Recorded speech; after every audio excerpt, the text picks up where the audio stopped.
ये वो brain drain है जो कहा जाता है कि पाकिस्तान से हो रहा है और लोग अब यहाँ पे आ रहे हैं।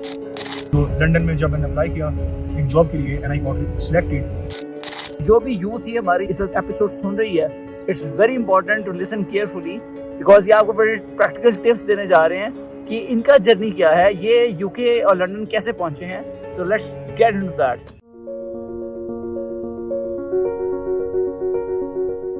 अस्सलाम वालेकुम, अलीशा हियर।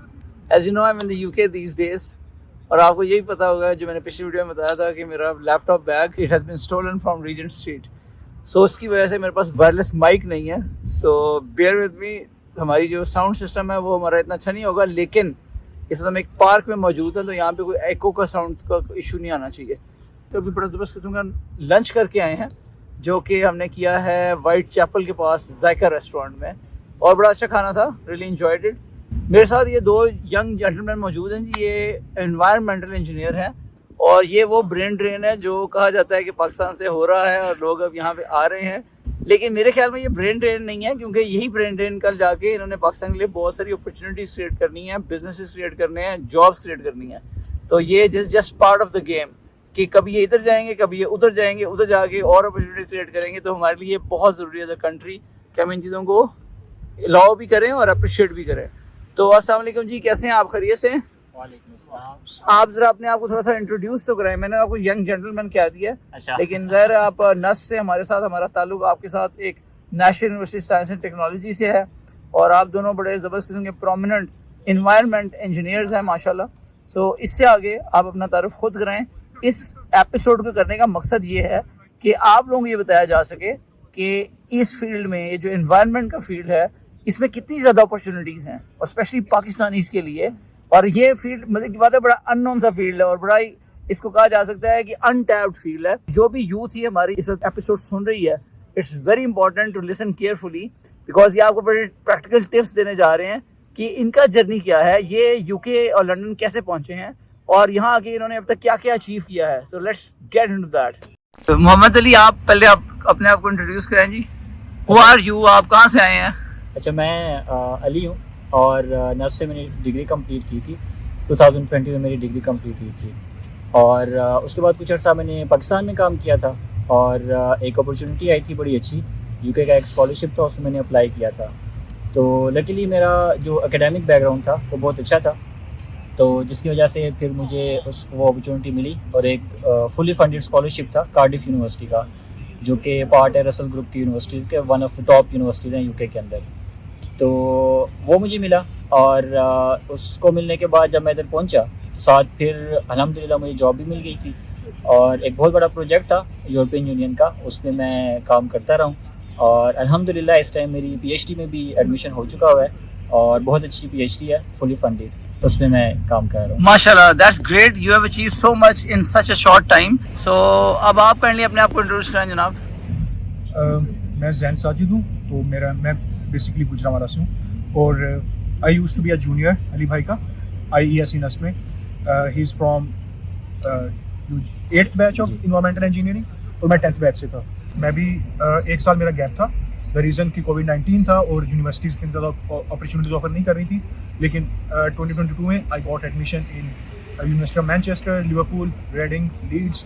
लेकिन I went for University of Liverpool क्योंकि लिवरपूल में उस वक्त यूरोपियन यूनियन का एक प्रोजेक्ट चल रहा था फॉर इन्वायरमेंटल मैनेजमेंट, तो मैंने वहाँ पे काम किया। लिवरपूल में स्मॉल बिजनेसेस के साथ सस्टेनेबिलिटी पाथवेज डिज़ाइन किए और उसके साथ ही मैं एक लोकल कंसल्टेंसी में काम कर रहा था where I work with some of the global organizations. जैसे मैं ग्रेजुएट हुआ तो I applied for different roles और मेरी जो लंदन में जब मैंने अप्लाई किया एक जॉब के लिए एंड आई गॉट सिलेक्टेड, तो finally that's how I came in London. And यहाँ पर मैं काम कर रहा हूँ कार्बन अकाउंटिंग में, नेट जीरो एक्शन प्लान में और different scopes of carbon calculation, उनमें मेरा एक डे टू डे होता है। एक्सीलेंट। तो आपकी कंपनी का क्या नाम है जिसमें आप काम करते हैं? मेरी कंपनी है एंटेन group and it's based in Stratford. तो ये बेसिकली एक इन्वेस्टमेंट टाइप की फर्म है और उनके डिफरेंट पोर्टफोलियोज हैं in retail, in stadiums, in entertainment, in software development. तो काफ़ी ब्रॉडर टर्म है और लेकिन इट हैज़ अराउंड 30,000 एम्प्लॉइज़ और उसकी वजह से एक बहुत ग्लोबल लेवल पर मेरा एक इंटरेक्शन रहता है डिफरेंट लोगों के साथ और मैं फिर उनके कार्बन कैलकुलेशंस के जितने भी टूल्स हैं and I am their go-to person for that. Excellent. So Entain से मुझे लगता है कि ये आपने जो बताया ना ये एनवायरनमेंट प्लस एंटरटेनमेंट का कॉम्बिनेशन लग रहा है मुझे। सो आई हैव दिस फीलिंग, ये मेरी अपनी हो सकता है मेरा एनालिसिस गलत हो, but let's see.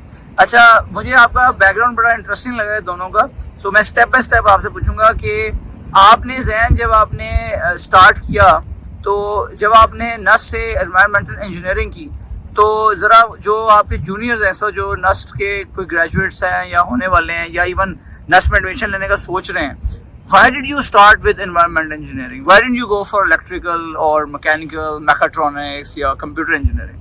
Okay, so इसके दो मेन रीजंस हैं। द फर्स्ट रीजन इज कि आई ऑलवेज वांटेड नस्ट, और मेरा एक और यूनिवर्सिटी में, one of the biggest university, वहाँ मेरा केमिकल इंजीनियरिंग में एडमिशन हो गया था, और एक और यूनिवर्सिटी में मेरा मटेरियल इंजीनियरिंग में एडमिशन हो गया था, लेकिन I didn't want anything else, I wanted NUST and I still believe that was the right decision. तो सेकेंडली, वाई एनवायरमेंटल इंजीनियरिंग? तो नस्ट में जब मैं प्रेफरेंसेस फिल कर रहा था, तो environment was my first priority. And reason, क्योंकि मैं जब लाहौर में था 2015 to 2017, Lahore faced one of the worst smog spells, और मुझे भी काफ़ी हेल्थ इश्यूज फेस करना पड़े थे। और 19 सालों में एक पेरिस अकॉर्ड नया नया साइन हुआ था 2015 में, तो that was the talk of the town at that time. तो वो एक मेरे माइंड में था कि I want to do something in environment, and that was quite an unpopular opinion at that time, और शायद आज भी पाकिस्तान में हो for majority of the people. लेकिन still, if anyone is looking for a future and career in environmental management, environmental engineering, so yeah, I would highly recommend that. Oh, very good. So it's very exciting to see people like yourself who are thinking about the problems that our cities are facing. जैसे लाहौर में बड़ा ज़बरदस्त किस्म का issue चल रहा है इस वक्त, पोल्यूशन का, स्मॉग का। So it's great that was your cause of admission. Mohammad Ali, आपका क्या था? आपका how did you end up in environmental engineering in NUST? अच्छा, मेरी भी कुछ इसी तरह की वजूहत थी, और उसमें एक वजह ये भी थी कि एक मेरे मेंटोर थे, उन्होंने मुझे गाइड किया था उस टाइम, उन्होंने मुझे डिफरेंट फील्ड्स के बारे में बताया था। तो वो मेरा एक था कि हमेशा से कि कम्युनिटी को कंट्रीब्यूट करना है, कुछ हमने गिव बैक करना है। तो उन्होंने बताया कि एनवायरनमेंट एक ऐसी फील्ड है जहाँ पे आप जो है ना वो कम्युनिटी के लिए काम कर सकते हैं, लोग माहौल को ख़राब करते हैं, आप ठीक करेंगे, इस तरह की चीज़ें। एक तो ये उसमें मेन रीज़न थी। दूसरी मेरी ये रीज़न थी कि ये एक इमर्जिंग फील्ड थी, तो मैं हमेशा से एक ऐसी फील्ड में जाना चाह रहा था जिसके अंदर सेचुरेशन ना हो, जहाँ पे लोग कम और अपॉर्चुनिटी ज़्यादा हों। तो ये एक वजह थी जिस वजह से मैं गया हूँ। अच्छा, ये बताएं कि आप दोनों में से किसी ने नस्ट पे जो स्टडीज़ की वो स्कॉलरशिप पे भी की? हाँ जी, मैं असल में जो नस्ट में पढ़ा हूँ, मैं स्कॉलरशिप पे पढ़ा हूँ। तो मुझे 2 स्कॉलरशिप मिला करते थे। एक तो नीड बेस वाला स्कॉलरशिप था मेरा, जिस पे मेरी सिलेक्शन हुई और मुझे थ्रू आउट डिग्री वो मिलती रही। और उसके अलावा चूँकि मैं एकेडमिकली भी स्ट्रॉन्ग था, तो एक मेरिट बेस्ड स्कॉलरशिप नस्ट का हुआ करता था, तो वो भी हर सेमेस्टर मुझे मिला करता था। अच्छा, ये क्यों कहा जाता है कि ये जो नस्ट है ये अमीरों की यूनिवर्सिटी है, और क्या आप भी एक अमीर ख़ानदान में पैदा हुए थे या क्या था? ये जो नीड बेस्ड स्कॉलरशिप है उसका थोड़ा सा बताएं, प्लस अपना बैकग्राउंड बताएं थोड़ा सा। ठीक है, तो मेरा ताल्लुक सैदपुर से है और एक गरीब फैमिली से है। ठीक है, तो हम समझा ये जाता है कि अगर आप एक गरीब फैमिली से ताल्लुक़ रखते हैं तो आप एक अच्छी यूनिवर्सिटी में पढ़ नहीं सकते, क्योंकि फाइनेंशियल के इशू होते हैं, सारे मसाइल होते हैं।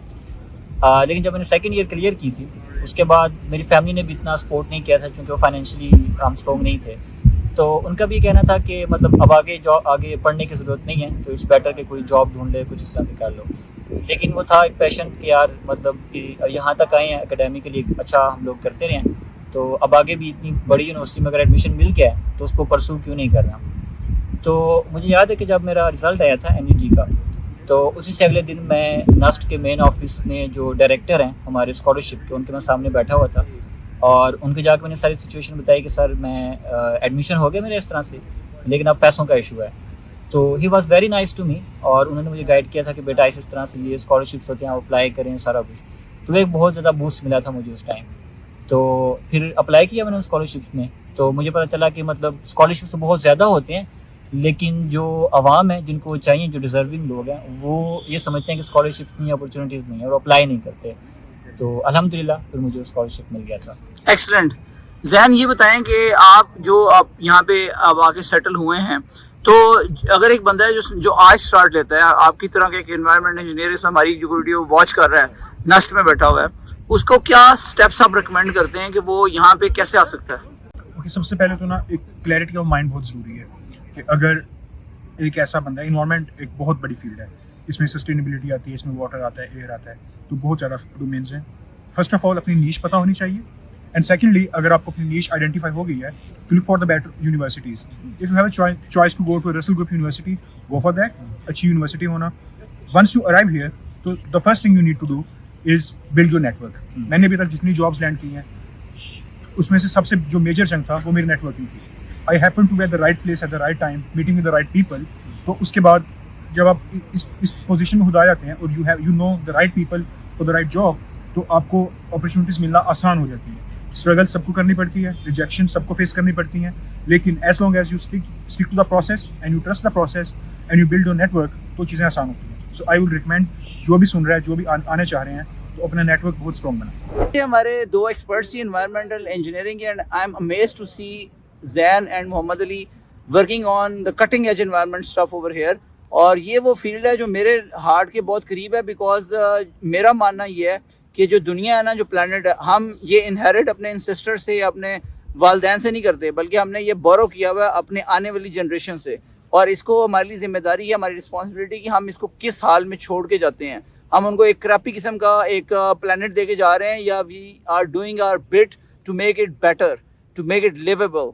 So these are the guys who are the future and they are defining and helping it shape up the future of our world. And I strongly recommend the youth कि आपको इस तरफ आना चाहिए.